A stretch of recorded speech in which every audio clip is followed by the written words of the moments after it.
सोमवती अमावस्या की कथा। इस कथा के पाठ से मिलता है अखंड सौभाग्य का आशीर्वाद। सोमवती अमावस्या के दिन भगवान शिव की उपासना की जाती है। ऐसी मान्यता है कि जो व्यक्ति सोमवती अमावस्या का व्रत रखता है उसकी सभी मनोकामनाएं पूरी होती है, साथ ही अखंड सौभाग्य की प्राप्ति होती है।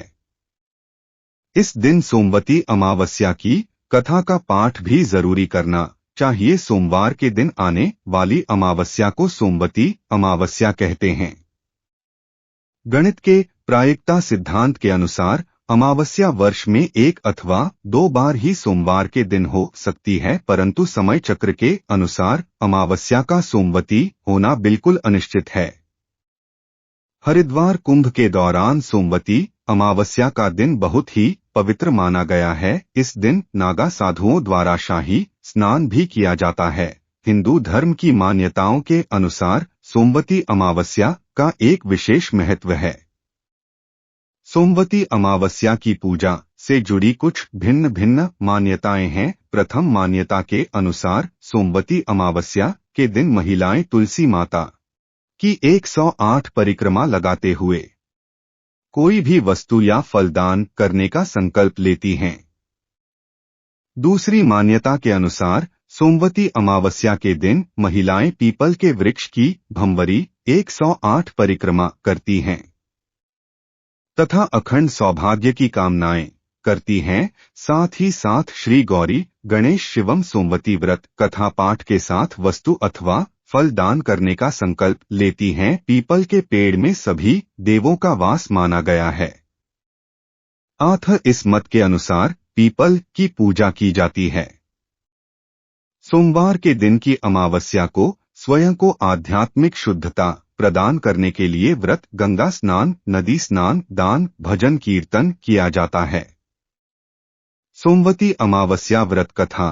सोमवती अमावस्या व्रत कथा के अनुसार एक गरीब ब्राह्मण परिवार था। उसे परिवार में पति पत्नी एवं उसकी एक पुत्री भी थी। उसकी पुत्री समय के गुजरने के साथ साथ धीरे धीरे बड़ी होने लगी। उसे पुत्री में बढ़ती उम्र के साथ सभी स्त्रियोचित सगुणों का विकास हो रहा था। वह कन्या सुंदर, संस्कारवान एवं गुणवंती थी, परंतु गरीब होने के कारण उसका विवाह नहीं हो पा रहा था। एक दिन उसे ब्राह्मण के घर एक साधु महाराज पधारे। साधु उसे कन्या के सेवा भाव से अत्यधिक प्रसन्न हुए। कन्या को लंबी आयु का आशीर्वाद देते हुए साधु ने कहा कि कन्या के हाथ में विवाह योग्य रेखा नहीं है। तब ब्राह्मण दंपति ने साधु से इनका उपाय पूछा। कन्या ऐसा क्या करें कि उसके हाथ में विवाह योग बन जाए?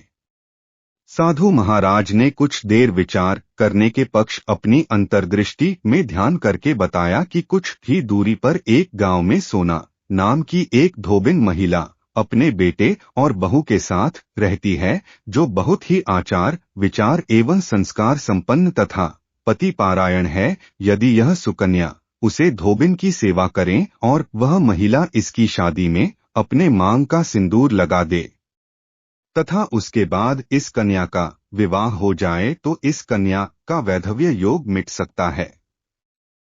साधु ने यह भी बताया कि वह महिला कहीं बाहर आती जाती नहीं है। यह बात सुनकर ब्राह्मणी ने अपनी बेटी से धोबिन की सेवा करने का प्रस्ताव रखा। अगले दिन से ही कन्या प्रातःकाल ही उठकर सोना धोबिन के घर जाकर साफ सफाई एवं अन्य सारे कार्य करके अपने घर वापस आने लगी।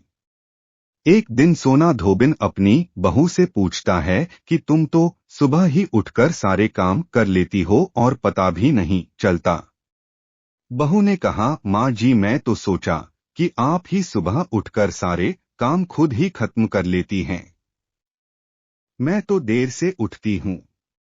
यह सब जानकर दोनों सास बहू घर की निगरानी करने लगी कि कौन है जो सुबह ही घर का सारा काम करके चला जाता है।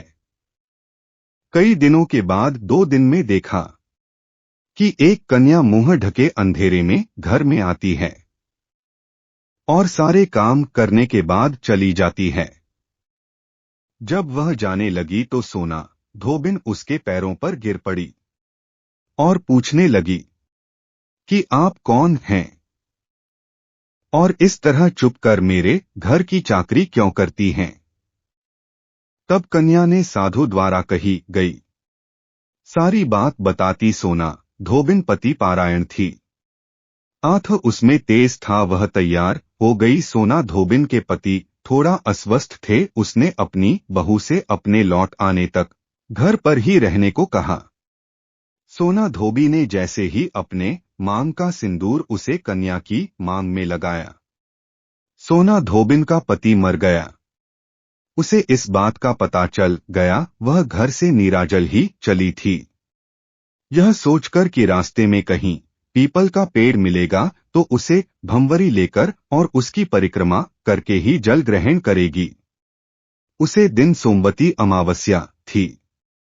ब्राह्मण के घर मिले पुए पकवान की जगह उसने ईंट के टुकड़ों से 108 बार भंवरी देकर 108 बार पीपल के पेड़ की परिक्रमा की और उसके बाद जल ग्रहण किया। ऐसा करते ही उसके पति की मृत शरीर में वापस जान आ गई।